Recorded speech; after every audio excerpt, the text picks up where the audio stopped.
Nous avons décidé de dissoudre la Constitution. Nous tenons à informer la population que la situation est sous contrôle. Nous avons mis le pays au-dessus, le Mali d'abord. Mamadi Doumbouya, 43 ans, ancien légionnaire de l'armée française, colonel dans l'armée guinéenne, commandant du groupement des forces spéciales. Ibrahim Traoré, 35 ans, formé à l'académie militaire Georges Namoano de Pau, capitaine dans l'armée burkinabé. Assimi Goïta, 40 ans, formé au Britannique militaire de Kati, colonel dans l'armée malienne, commandant dans les forces spéciales maliennes. Ils sont trois, ils sont de la même génération et ils ont chacun fait un coup d'État dans leur pays. 3 militaires qui dirigent un gouvernement de transition et qui à terme doivent organiser des élections. Mais la question que tout le monde se pose aujourd'hui, c'est est-ce qu'ils vont y arriver et surtout, est-ce qu'ils le feront? La transition, c'est une courte durée. Il y a trop de défis à relever, beaucoup d'ententes. Et tout le monde veut qu'au moins son problème soit résolu pendant cette transition, ce n'est pas possible. Je suis jeune au même titre que vous. Et si j'échoue, c'est toute la jeunesse malienne qui a échoué. Par définition, comme le dit le président malien, une transition est courte. Goïta, Doumbouya et Traoré ont dévoilé des chronogrammes et promis des élections en 2024. Aujourd'hui, on est dans des transitions qui sont délicates, qui sont indéterminées.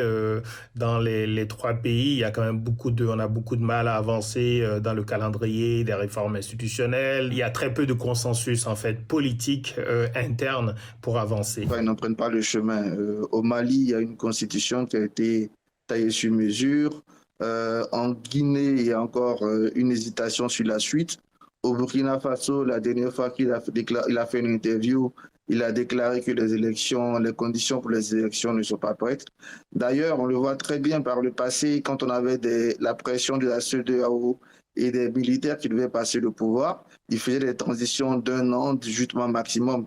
On a encore en tête ces genres de transitions. Mais quand la transition s'allonge, c'est sûr que le détenteur du pouvoir n'entend pas le laisser. Alors, je pense qu'il va évidemment y arriver parce qu'on est quand même dans des volontés de régulation. Il y a des politiques, des civils qui participent dans les 3 pays aux efforts de la transition. Donc, on n'est pas dans un système de junte. C'est pas le Nigeria du début des années 90. Donc, les concepts de junte, de putschiste sont là aussi à relativiser puisqu'il y a une participation de la société civile.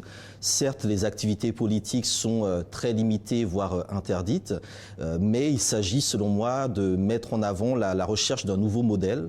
Cela passera sans doute par des formes d'états généraux, de conférences nationales, de référendums constitutionnels, au cours desquels les populations seront amenées à se prononcer. Je n'y crois pas, tout comme je ne crois pas au Burkina Faso, tout comme je ne crois pas en Guinée-Conakry dans un contexte comme celui-ci. Il ne peut pas y avoir d'élection sans que l'on soit rassuré de ce que l'élection peut communément et instantanément être organisée sur le territoire national, et l'aspect sécuritaire est un sujet.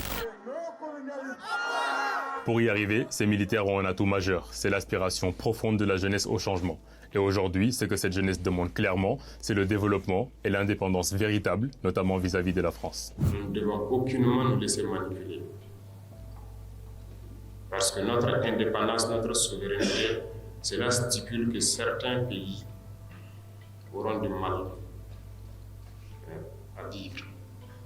Nous ne sommes pas contre quelqu'un, mais nous voulons juste vivre. Le Burkina Faso avec Thomas Sankara, le Mali avec Modibo Keïta, la Guinée avec Sékou Touré ont tous une histoire de la souveraineté, de la recherche de la véritable indépendance ou de la seconde indépendance.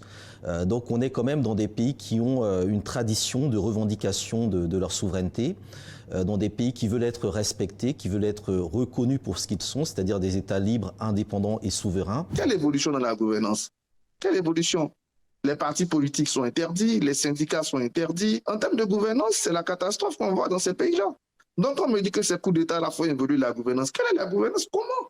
Au contraire, on voit très bien qu'il n'y a pas de gouvernance dans ces pays qui sont victimes de putsch. Hormis la France, qui sont aujourd'hui les alliés de ces militaires? La Russie? La CEDEAO? Parlant donc de nos rapports avec nos amis, nos voisins de la sous-région, en général, je dirais que ça se passe bien, meilleur avec d'autres et moyen avec d'autres. Tout cela crée évidemment aujourd'hui une situation assez étrange où on voit des pouvoirs militaires porté, je dirais, comme porté au nu par la rue, considéré comme étant une réponse à des aspirations nouvelles, qui sont des aspirations assez confuses d'ailleurs, où se bouscule à la fois, je dirais, un sentiment de souverainisme, une volonté de rompre avec ce qui est considéré comme un lien, un cordon ombilical avec l'ancienne puissance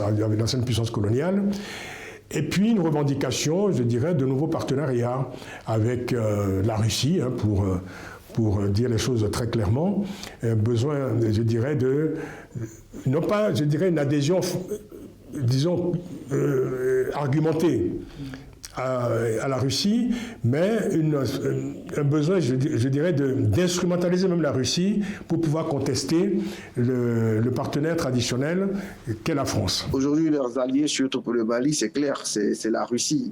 Ils ne s'en cachent pas, à travers principalement le groupe Wagner. Voilà, ils essaient d'aller vers ce chemin diplomatique. La Guinée est quand même dans un style relativement différent. Elle n'est pas rentrée dans une diatribe. Elle essaie de garder les liens d'une manière ou d'une autre avec la CEDEAO. Avec des relations tumultueuses avec la France, tendues avec la CEDEAO, les trois leaders ouest-africains doivent trouver des alternatives. L'idée d'une fédération entre les trois pays a été à un moment largement commentée sur les réseaux sociaux. Le Mali, le Burkina Faso et la Guinée ont en tout cas prouvé avec le coup d'État au Niger qu'ils seraient prêts à allier leurs forces. Ils ont officiellement affiché leur soutien au pouvoir militaire au Niger et ont même mis en garde la CEDEAO contre toute tentative d'intervention armée.